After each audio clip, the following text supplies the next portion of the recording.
Yeah. Hey. All right. Hey. Yeah, I mean. So we about to take off. Hey. Please do remain calm. About to run the game, spitting with a little bit of soul, no times. Welcome to Please Remain Calm. I'm Ben Gonzalez. And I am Daniel Gonzalez. As always, folks, the opinions expressed here on the Please Remain Calm podcast are our own. They do not reflect the opinions of the Los Angeles City Fire Department or the Los Angeles County Department of Health Services. Want to take a moment right off the bat, folks, to talk about our sponsors. Guys, I want to talk to you about our sponsor, CBD Living Water. I've said it 100 times on the show. I love drinking water. It's really all I drink. For some reason, my whole life, that's all I really liked is drinking water. In my job, being at the fire station, fighting fires, running on the ambulance, especially in the heat right now in LA, it's been 100 plus degrees for the past 3 or 4 days. You work, you're working, you sweat, you lose a lot of fluids, and you have to replenish that stuff. And so I'm constantly drinking water. I have the CBD Living Water in the rig with me all day. I've taken boxes to the station so the guys could try it out. The guys are all drinking it at the station. When they approached us to sponsor the podcast, we jumped at the opportunity. It's a great company, a lot of CBD products that we're going to be featuring in the future too, but their water is great. It replenishes and hydrates you, but it also stimulates your CB1 and CB2 receptors that stimulate your immune system. And it's also alkaline. So, it's got all those good things going for you. I drink it every day. Go check them out. They're at CBD Living Water on Instagram. It's a fantastic company, and we appreciate having them as a sponsor. Hi, guys. Want to talk to you about Planted, PLNTD. It is a chlorophyll sparkling beverage. Chlorophyll, a lot of nutrients, plant food, and carbonation, you guys. All right? Kind of tastes like a Sprite. It's delicious. Gives you clean, sharp, smart energy. Not a ton of sugar. Little bit of sugar. Great blend of fruit juices, too. Even has mulatto lemon in it. I'm not sure what mulatto lemon is or how they came up with it. My first time hearing about mulatto lemon on Planted, but I'm drinking it and it's working. Feeling good from it, all right? Get_planted. There's no vowels. PLNTD. Delicious drink. Healthy. Gives you great energy. Chlorophyll, carbonation. Let's do it. Okay. Today, I thought we'd talk a little bit about partners. Yes. All and right. Really, we're partners now. We are. We're matching. Yes, exactly. It's a rare Wonder Twins episode. Wonder Twins, if you guys haven't gotten a merch. t-shirt yet, they are available at our store. You can check it out and get the link on the TikTok or the Instagram. Mm-hmm. Yeah, we got a Shopify, guys. But yeah, man, we're trying to think of topics, different things to talk about on the podcast.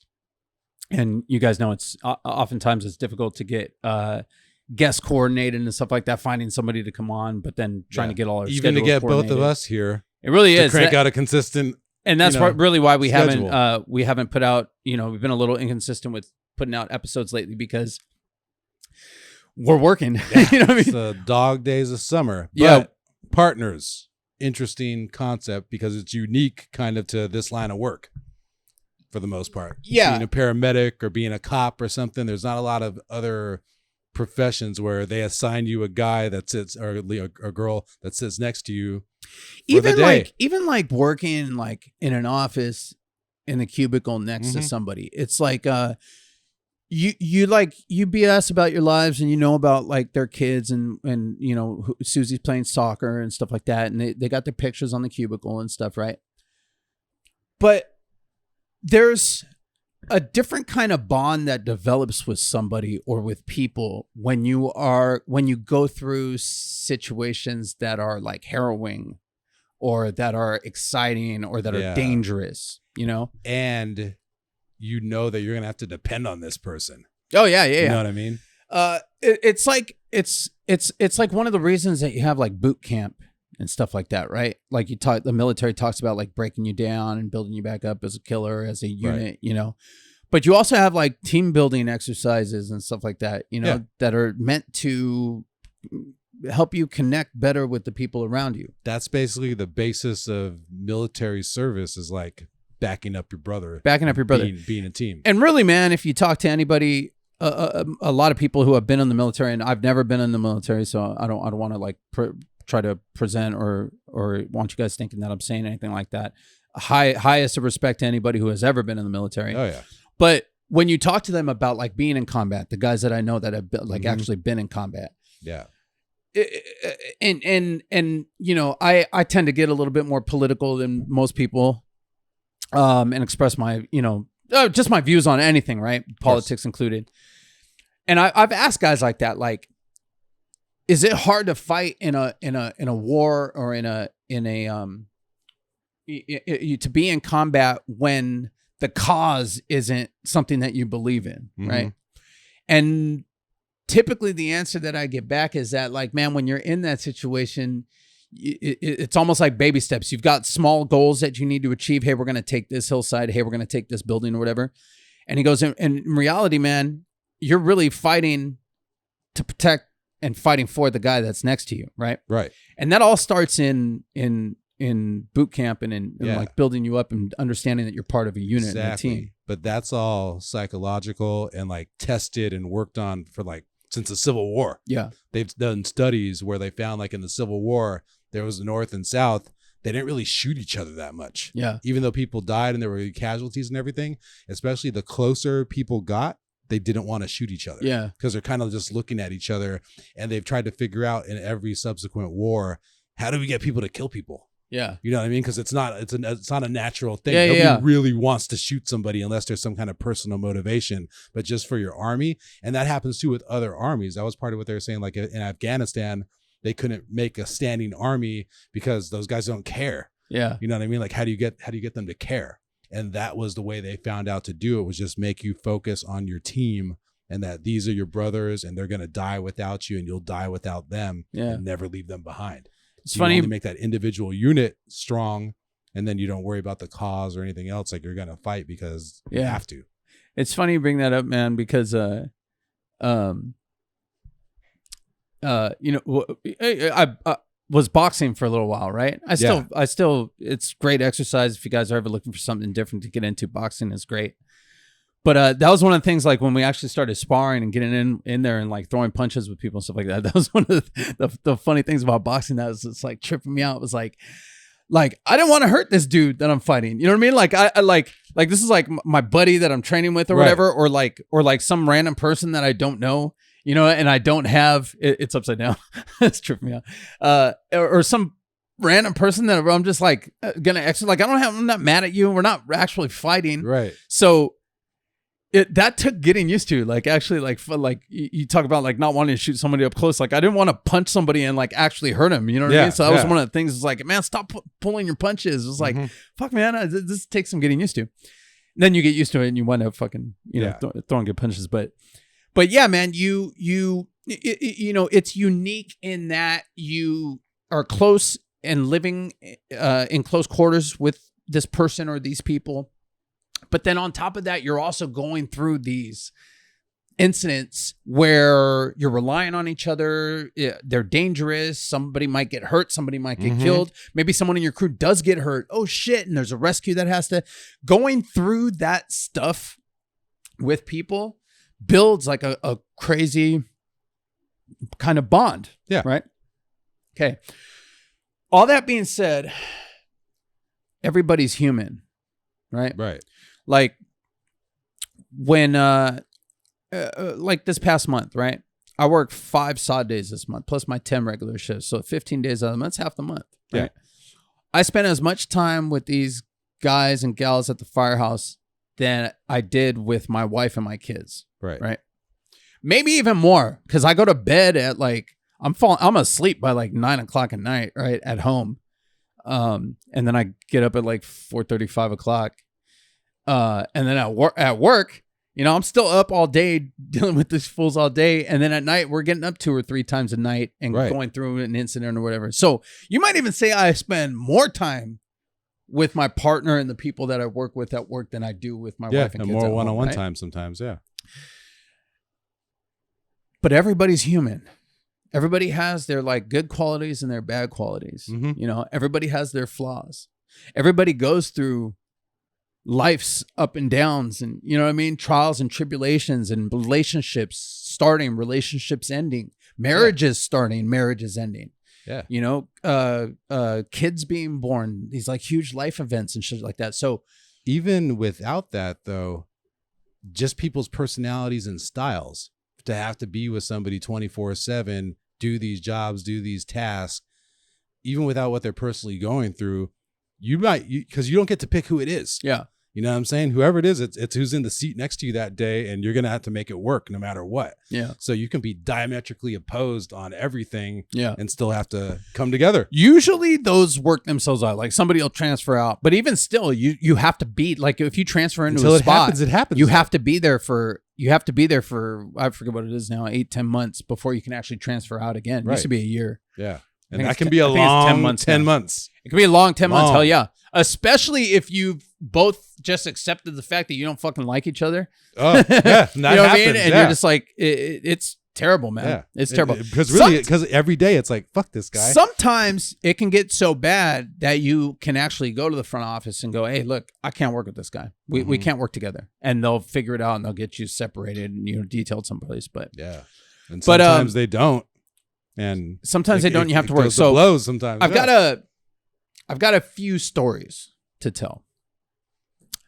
And ultimately what it comes down to is I've grown a lot because of the fire department. Yeah. Okay. In a ton of different ways, right? Mm-hmm. But one of the biggest ways and one of the greatest like things that I think the fire department has done for me in general is understanding people, man. Like I've dealt with people of all walks of life, all economic levels, all races, from different cultures, people on their deathbed, people, I mean, you name it, dude. It's exposed me to like every aspect of what it means to be human, damn near, right? Human trafficking. I mean, there's like nothing you can really like mention that I haven't had some sort of experience with talking to somebody who has been in that situation, right? So understanding how people work and think and that people, you know, people like different things. People can be different from you. You learn how to accept people for what the heck they are and who they are, and pick out the little bits that you can get along with and that you can connect with and connect that way. Right.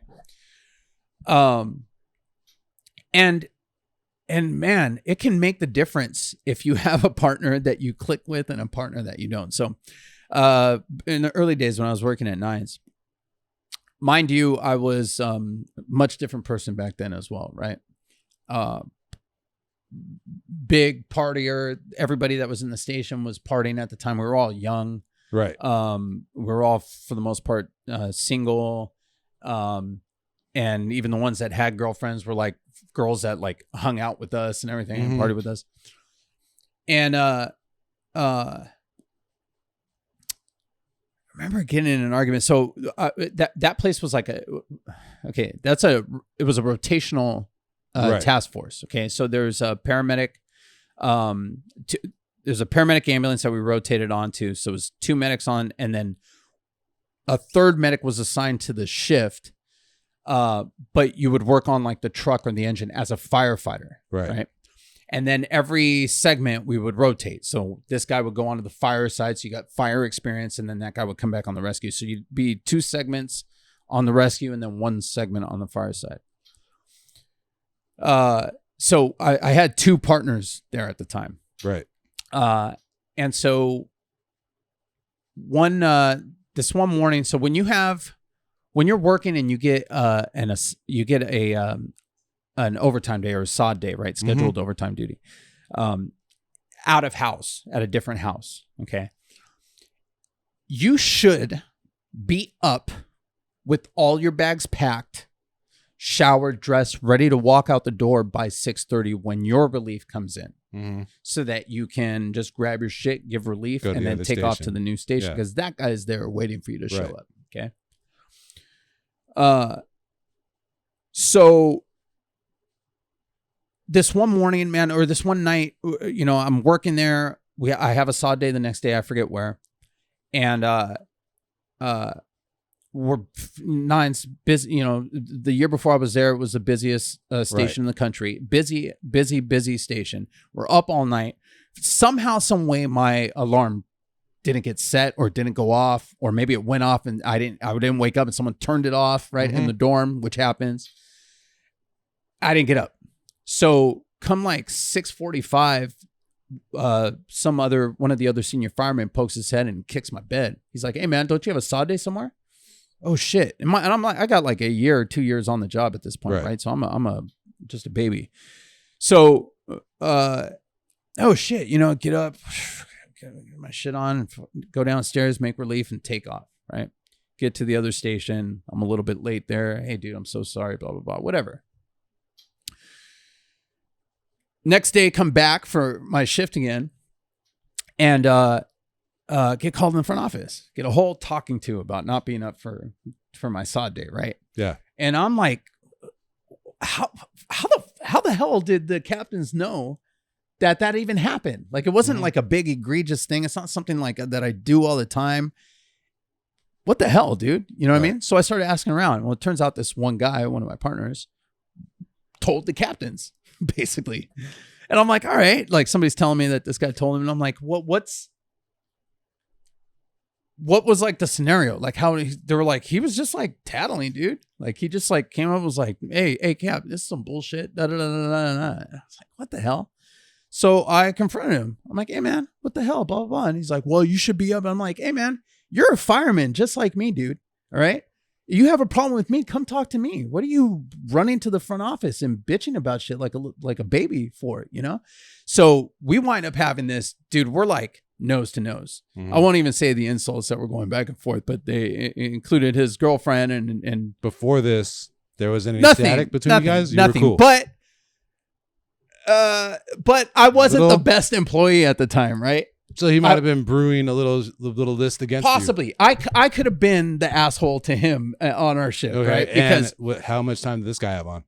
Maybe a year more than me. More than you, okay. Yeah. All right. He had just got off probation when I was in my first house, basically. So it's like a year. Yeah, a year. Yeah.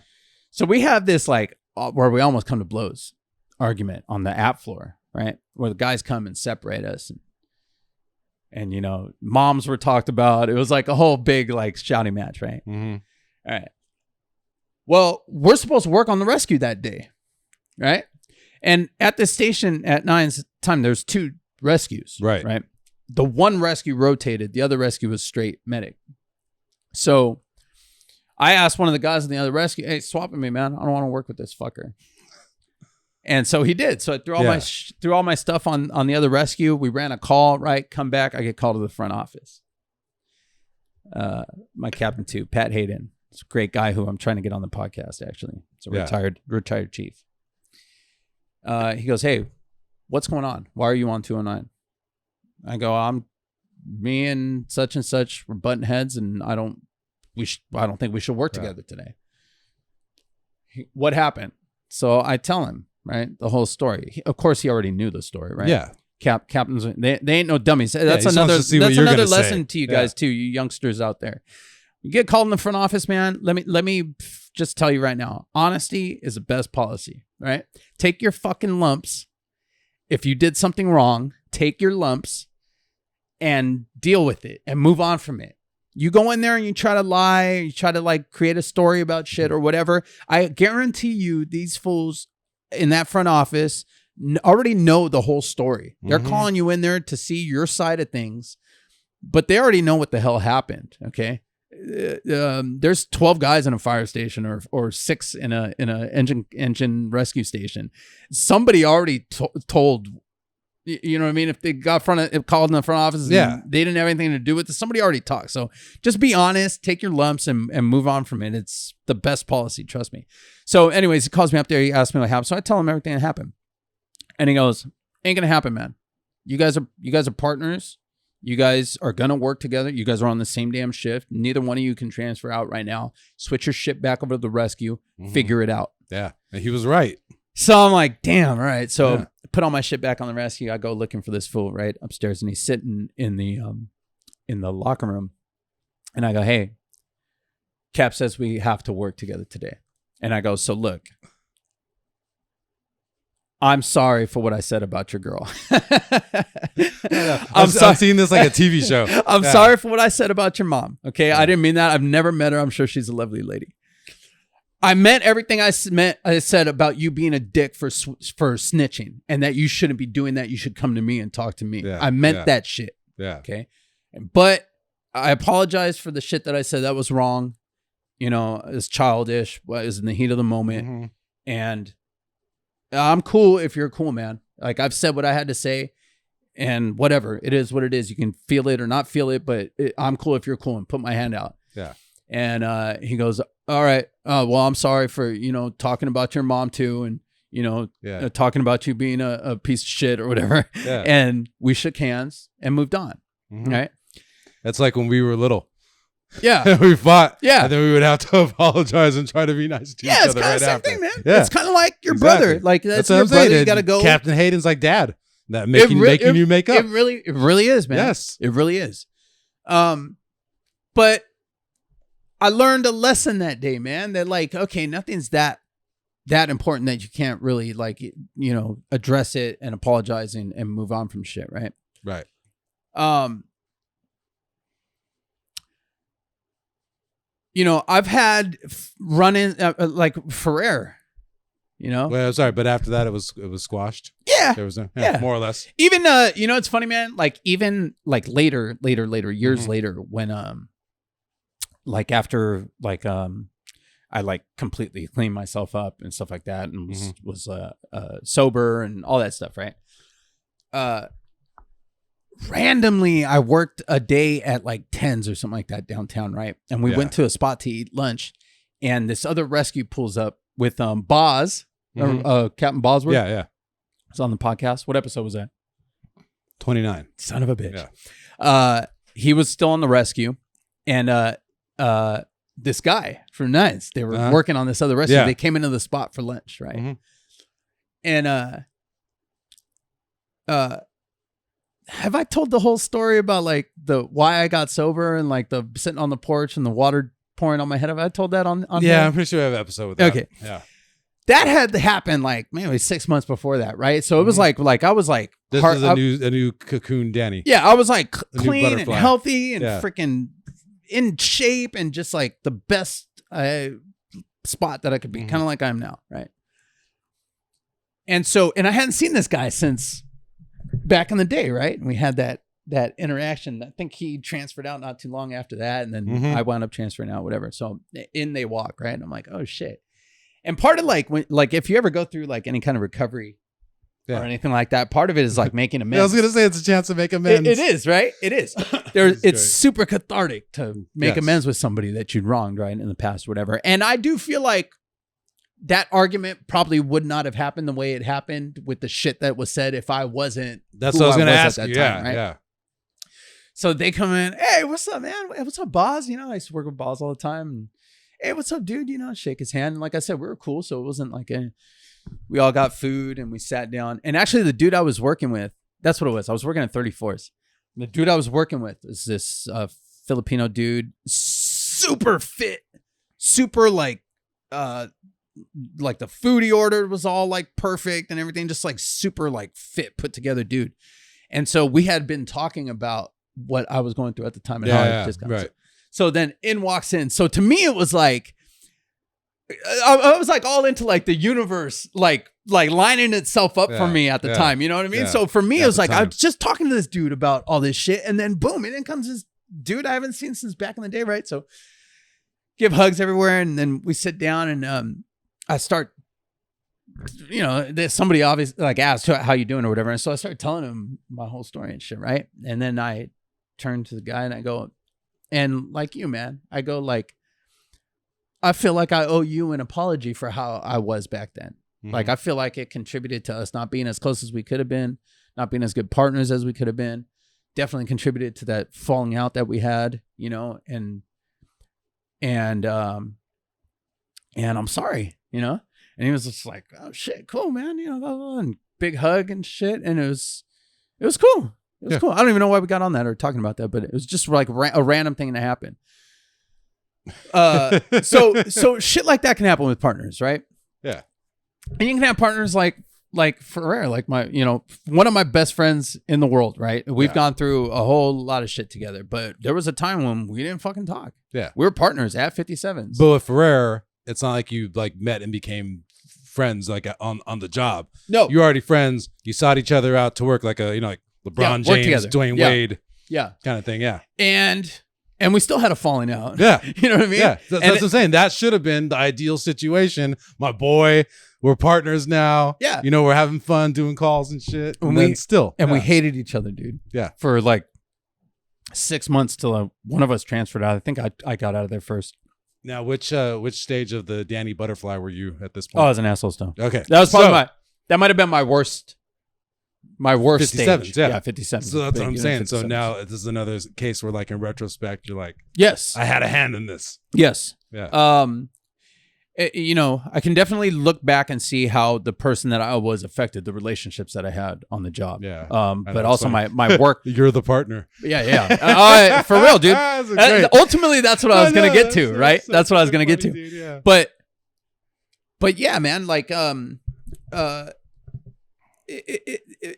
who I am as a person has affected everything about my work all the way up, from my partners to my work ethic to everything. Mm-hmm.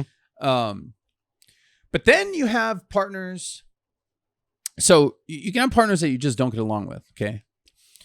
And I've had partners who I get along with fine.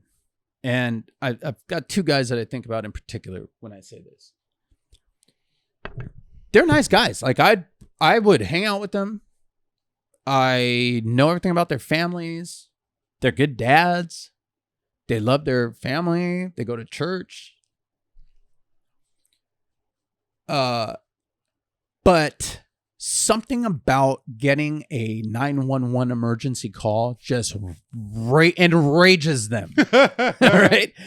Enrages them. It's like the second the bell goes off, something clicks in them like, God dang it. Like they're mad, first of all, that they got to run. Yeah. But you're at work.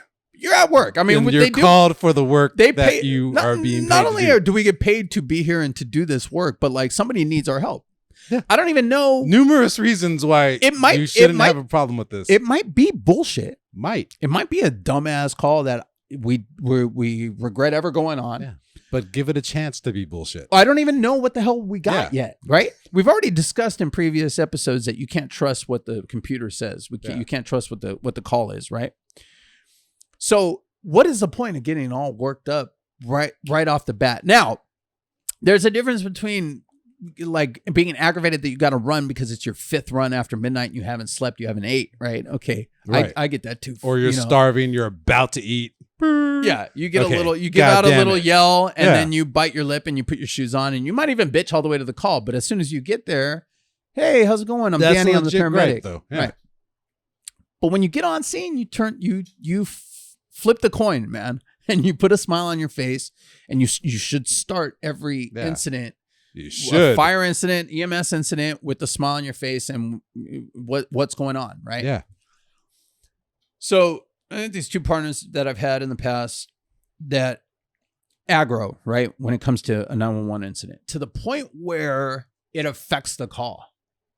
Like 26-year-old male chest pain at the shelter. Okay. Now, if you work around a shelter long enough, you realize that not very few of the calls that come out of the shelter are actual legitimate medical runs. There's usually some ulterior motive for this somebody's got to get out of there for whatever reason. Yeah. You're getting kicked out. Mm-hmm. Whatever. They won't let you drink in there. They confiscated your this. You're out of your opiates. I'm gonna go and get that. Whatever. Right. Which will build up to make somebody pissed off that they got a call to the shelter. But sometimes you get there and the guy's been doing meth for 6 days and he's actually got chest pain. And you hook him up to the monitor and oh shit, it's a STEMI. It's a 26-year-old with the STEMI, right? He's been a lifelong drug abuser. Sure, you can have a heart attack from that at 26, right? Mm-hmm. So you might get there for this chest 26 chest pain and start working him up and talking to him about what's going on and come to the conclusion that that he's drug seeking or he's this or he's that and he doesn't really have chest pain. Right. You might come patch him all up and he's going to fucking see me. But you can't get out of the rig already assuming that the guy's a piece of shit and he's drug seeking, right? Yeah. Even if it's the same... Even if it's the same piece of shit, like who's drug seeked in the past and you know him, you still, like, I still approach those guys like, hey man, what's up? Right. You know? You can still think it.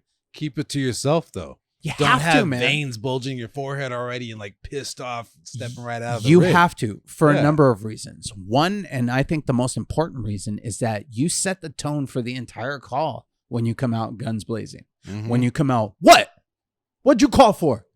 What? You ain't got chest pain, man? Oh, yes, I do. No, you ain't got chest pain. You know, you set the tone for the entire incident. So now, like, and I'll tell you what, man, the more difficult patients, the nicer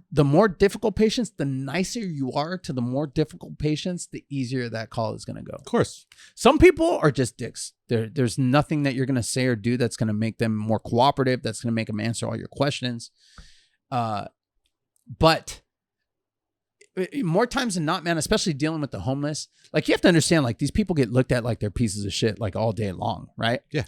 So they have a lot of them have like a baseline attitude. That's like a kind of like fuck the world attitude. Right. And you're a part of that world. You know what I mean?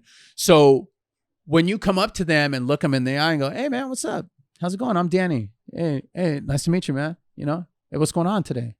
Oh man, well I got, you know, and then they'll open up a little bit more to you because you're like maybe the first person today that's talked to them like you're cool with them, like you're, you know what I mean? So when you come out like what you know what I mean? Boom. Especially when you have an asshole, a patient, difficult patient, they'll shut down. Yeah. And go, just take me to the hospital. Well, we don't do that, man. We're not a taxi. Just take me to the hospital. Do your job. Yeah. Oh, don't tell me what to do with my job. I'm telling you, take me to the hospital. You've escalated a situation already, and you're not even going to get to what you need to get to. And they've asked to go to the hospital, so you got to take them. You can't leave them there. Yeah. Right. The days of like turfing people and leaving them there when they ask to go to the hospital are gone, dude. Right. You have to take them. So now you've taken a situation with somebody who you got to take to the hospital anyway. Only now they're not letting you do vital signs. They're not letting you check their EKG. They're not letting you do anything. They're not answering any questions. They're not giving you any information about who they are. Right. You've just like completely ruined any possible chance or opening that you could have to really find anything out from this patient. Right. Here's the other thing too, though. You've started it. Now you're locked in. Say you get them to go because you're going anyways, right? Then you're just going to either be stuck in the ER with them, standing there in that situation for God knows how long. Yep. Also, say you get to leave, right? You're leaving the nurses with them. Look at the attitude that nurses have in the ER with these difficult patients because they've got difficult patients all day, every day, and they'll have them for 12 hours, 2 days. Yeah. The same person that's still mad, still tripping, still spitting, fighting the entire time.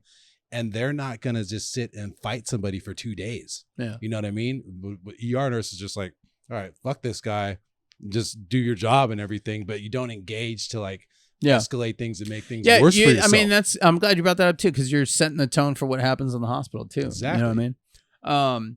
And you know, some people are just dicks and they're going to argue and they're going to be dicks anyways, you know, the whole time. But you have to come into the situation. And that's another thing too. I don't let anyone walk all over me or talk shit to me without getting checked, right? Especially if I'm being respectful and that's the other thing. And that's like the main thing about it is like, I have no ammunition to tell you to act right if I'm not acting right. Right. So that's like one of my biggest things is like, hey man, hold on a second. I'm not cursing at you, dude.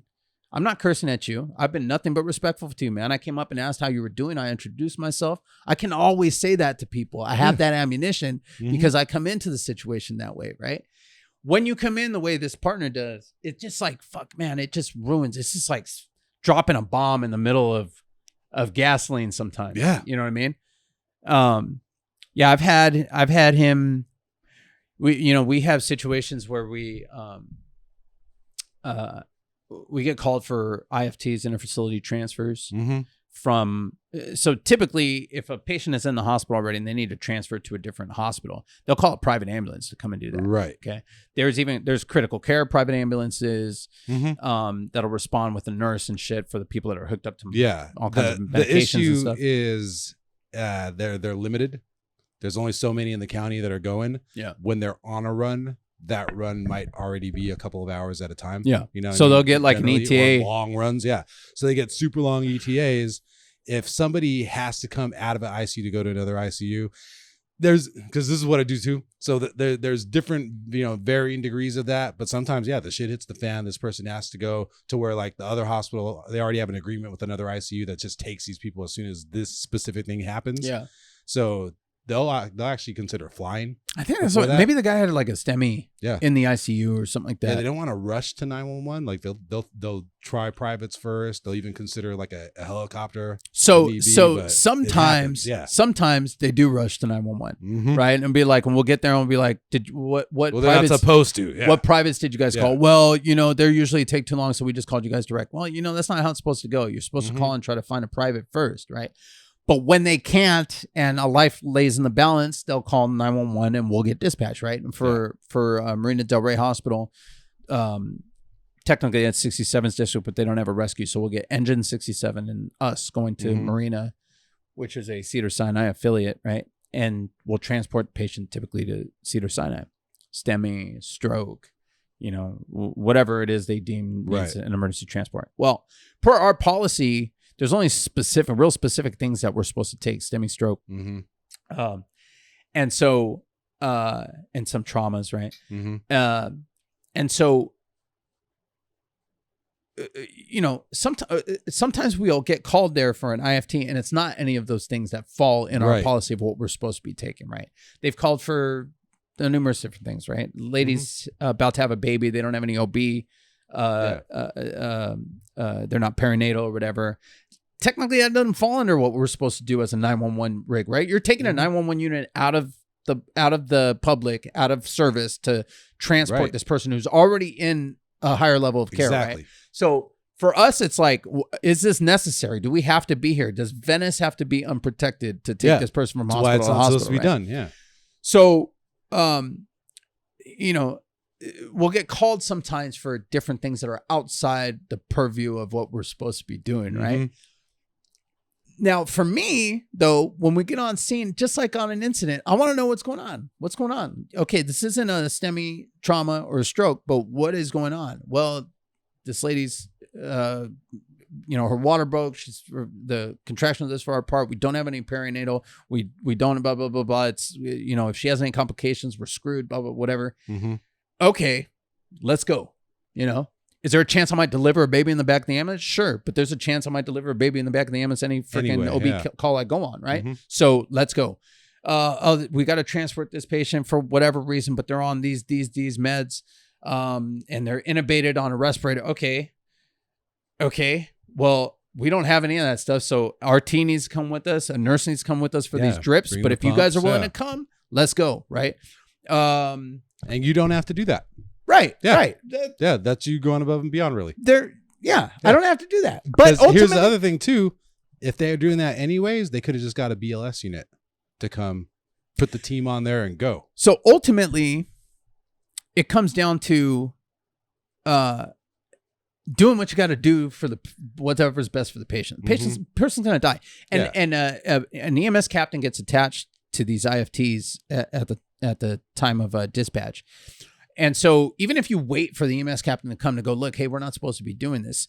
Even if we're not supposed to be doing it, the captain usually goes, all right, look, we're here now. Let's transport. And then we will square this out with administration and stuff afterwards. And you wind up transporting him anyway. So it's like, or like the same thing with like patients in police custody or anything like that, maybe I shouldn't. Maybe I can leave them because they don't want to go. It's a minor thing. You call an EMS captain out to look at it. They always go, just transport the patient. We'll figure it out later. So it's like, to me, it's like, I'd rather just put you in the ambulance and not have any problems, take you to the hospital, right? So to me, these situations, let's just go. All right. It's not what we're supposed to do. Let's just go. Okay. This person in particular, I'm thinking of, no, man. If it doesn't say stroke, STEMI or trauma There's on the people thing. like that, man. So an incident recently happened where we're backing up to the hospital, and the patient was coming out of the ICU or whatever, and this, he gets out of the rig and it just immediately starts like arguing and yelling with the nurses and doctors there, and it just turns into this big boisterous argument, right? Just like right happens on door. incidents, right at the door. Yeah. And it's the same exact thing. It sets the tone for the entire incident, right? I'm sure that the doctor and nurses, they have their own stressors and issues going on. Now they got this person who has this sudden emergency that requires some sort of emergency transport to another hospital. That's hectic and nerve-wracking and stressful too, Yes. right? And I've talked to these people. They feel bad when they have to call us to transport a patient, because I've had these discussions. You guys are taking us out of blah, blah, blah, blah, blah. Yes. We've been called for BLS IFT before that we refused, you know? So they feel bad about having to call us out for something. Yeah. So then you jump out and you start yelling, you know what I mean? It just sets the tone for the entire incident. It's tough having a partner like that, man. It really all depends on if they're like receptive to criticism. You know what I mean? And it's easier to criticize a friend than it is to criticize someone that you really don't get along with. So that's kind of something that we're dealing with right now. But but then the flip side of that coin, man, is having a partner that you really do click with. Right. A partner that you get along with, that you have the same like views on stuff, that challenges you when you're wrong, respectfully, has the same values as you and stuff like that. That's smart, that has the same outlook on what it means to be a firefighter, what it means to be a paramedic, how a firefighter should conduct himself, how a paramedic should conduct himself on scene. All those things together, when you have somebody that really clicks, that you really click with like that, man, that's a great thing. Yeah. I've been blessed to have a couple partners like that. My old partner, Savan, is actually a kind of funny story, because I actually worked with Savan the first time I was at 63s. So when we first met, I left Nines, right? I had like 4 years on the job, left Nines and got a spot. The spot I'm in at 63s right now, I got with like 4 years on the job. And my partner at the time left like 3 months in, and then I didn't have a partner for like a month, and then Savan transferred in, right? And he had less time than me. Savan Gerard, shout out to Savan if you're listening, buddy. Like the most interesting man in the world, right? He's this like 6'3", dude, European dude. He grew up in France. He has a little bit of a French accent. He speaks like 4 languages. He graduated from like the Naval Academy, and he got his master's from the Naval Academy, and he's like super worldly. He's traveled the world. He does like work for the government and shit like that. He's just like a super interesting ass dude. Well, along with all that, he's a cocky ass motherfucker. Right? Like, and he had less time than me. He had a little bit of time on the job.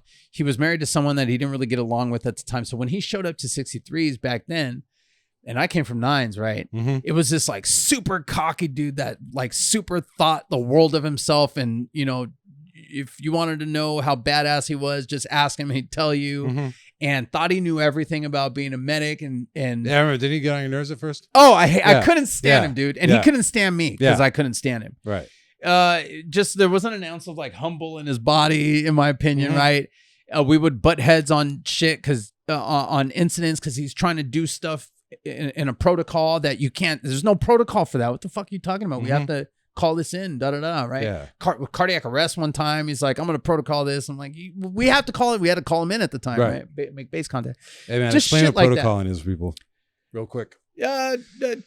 Protocol is like what there are certain things that once you reach a couple years as a medic, you can take a class and get certified on protocols where basically you don't have to call for base control. You don't have to ask for approval. You don't have to ask for approval or do permission anything, for stuff. You just have treatment modality and you just run down that treatment modality and give whatever medications. You can do it completely without having to call. And at the time, there was not a protocol for cardiac arrest. You had to make base contact on every cardiac arrest, and we had this whole argument about it. And it was just like it was part of the reason why I left 63s the first time. Yeah, right? I remember that. I felt like I shouldn't be there yet because I hadn't had enough fire experience on an engine company because I was pretty much permanent truck when I was at Nines. And also I couldn't stand couldn't stand him, right? Yeah. So I wound up leaving, go to 57s, 61s, 10s, and then I get a spot back at 63s. Well, the spot that opened up was a spot that I left, and Savon was still here as a paramedic, right?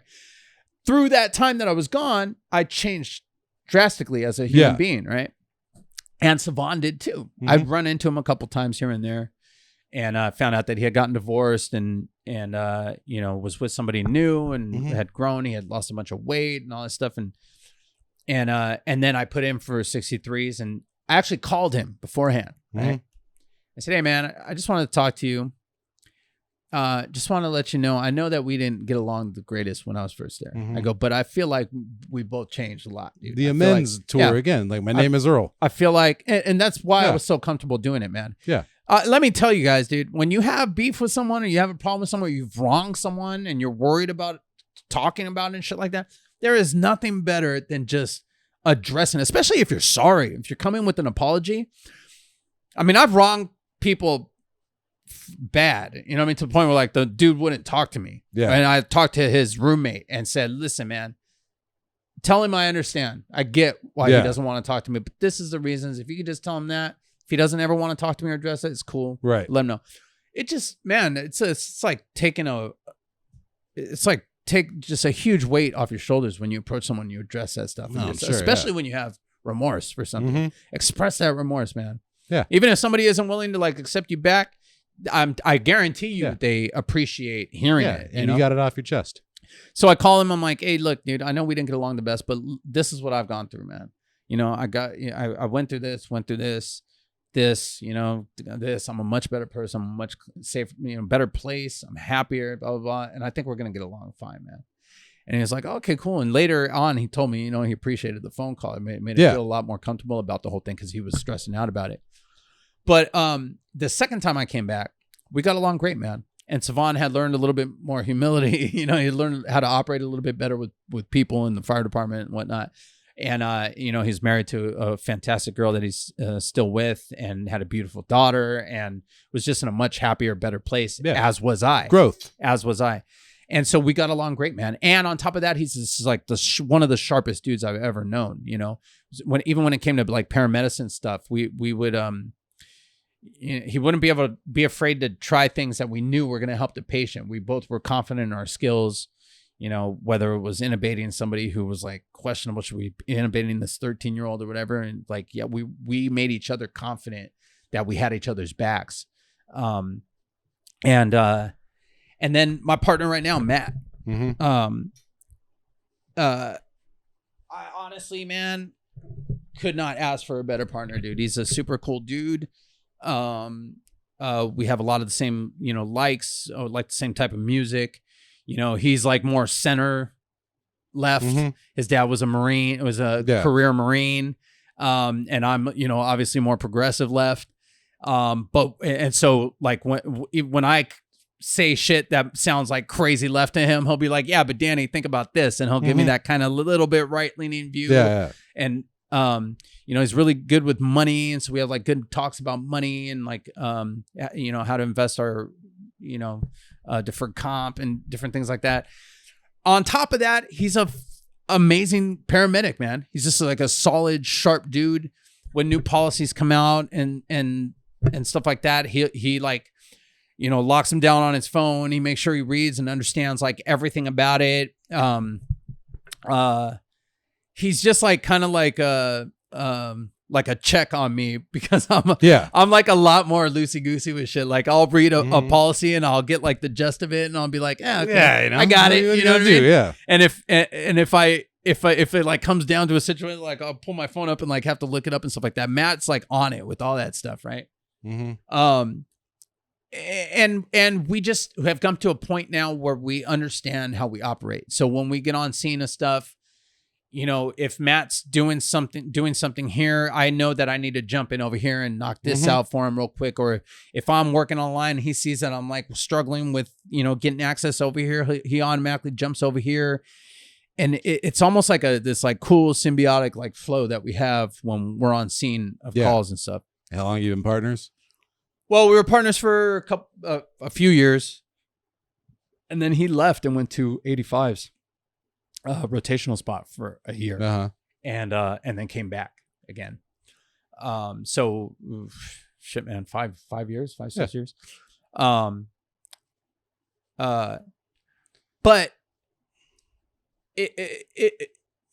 we have such a good relationship, not only as friends but as partners, like paramedic partners, that it's something that I even take into consideration when like considering like when a new spot opens up. You know, like if a spot at 19s opens up, or a spot at 23s or 69s, or a spot that's going to be a little bit less busy, you know, like, a little bit better area. This guy? Well, just you look at all the factors, man. Because what if you move and like you don't get along with anybody there? Well, it's a whole different group of personalities. What if you don't get along with anybody? Every place you go to, you got to kind of reprove yourself again, right? Yep. You gotta put your best foot forward, whatnot. And then, am I going to get along? Am I going to like the area that I'm in? You know what I mean? Like, what's the vibe like in the area? How many convalescent homes are in that district? But partners wise, because that was this episode. Yeah, dude, if you already are with somebody good and it's working good, you kind of don't want to leave. Do I want to leave and go with, you know, Doug Smeagol, who's been on the job for 40 years and is a cranky old bastard, and he's not even in the drop yet, and who knows when he's going to retire? Yeah. In the chance, he's 80 years old, but you know, he might retire and then my partner could come over. But like, do I want to risk that? I'm in a good marriage already. I know, dude. I know, dude. Yeah, man, your partner can make or break your assignment, dude. Or partners, like the people that you work with on a daily basis. And that kind of used to be why you didn't talk about religion or politics at the fire station, right? Right. Because those are a lot of times divisive issues. Yeah. And the fire station was really just about like being a boys club, man. And like hanging out with dudes and talking about sports and you know what I mean? You know, so yeah, man, I guess my whole point in all this and looking back, just like you said, right, is like looking back is like, I've been the partner too. Right. And I've been the difficult partner. And I've been, you know, who I am now, I think a pretty easy person to work with. I get along with everybody and I don't cut any corners and stuff like that. You're not going to get into trouble working with me. Right. And I think we'll talk about that in maybe in our next episode, about the way things change throughout your career and changes that I see happening. But yeah, man, understand that your partner is important, that you are important as a partner. Yeah. Try to be your best. Try to act in a manner that's gonna keep you guys out of trouble. And just be a good person, man. Be a good partner. Yeah, make the most out of it. Because also, like you talked about, you know, these are all partners in a firefighter setting, and we have a lot of listeners who are, you know, EMTs, private ambulance. Yeah, you could get anybody, dude. Oh, you have some wild dudes where it's like, how are you alive, man? And sometimes that's even worse because you don't even have a station to go to. Nope, you're just posted there, at the 7-Eleven on the corner of Parthenia and whatever. You know what I mean? Just watching this guy chug cokes. Yeah, or monsters. Damn, that's your 6th monster, dude. That's your 6th bang. What are you doing? Dude. Yeah, dip. Yeah, dude. Yeah, your partner's dip. Yeah. I could do a whole like the Coke bottle, dude. Yeah. I could do a whole another episode on dude. EMT partners, dude. Yeah, I can't believe I didn't think of talking about that earlier. It's a whole scene, man. Drug addicts. Maybe we do a part 2. I had a partner that was a magician. Yeah. They used to throw fireballs at me. Let's wrap on this one, man. We can do a part 2 of this immediately since we're still wearing the gear too. All right. Fun show, you guys. Yeah, you took some good lessons home from Danny here. He has been different stages of the Danny butterfly. Yeah. And worked with other different stage butterflies. And sometimes they came back together and reunited, and it felt so good. Yeah, man. That's it. Thanks for listening. You guys can follow me at DannyGonzo34 on Instagram and Twitter. Follow me at Ben9Humor, Ben number 9 Humor, like benign tumor. Follow our show at PRC Pod on Instagram and Twitter, or at PRC Podcast on TikTok. And you can email us, contactprcpod@gmail.com. Thank you to our sponsors. We still have shirts available, guys. Yeah. Check them out. Yep. They look plenty good. available. Go and order one. Support the podcast. Appreciate it. Yeah, and people take pictures in them and send them to us. That's awesome. We appreciate it. Keep it up. And yeah, hit our Shopify, buy some more. Thank you, CBD Living Water and Planted, and see you soon.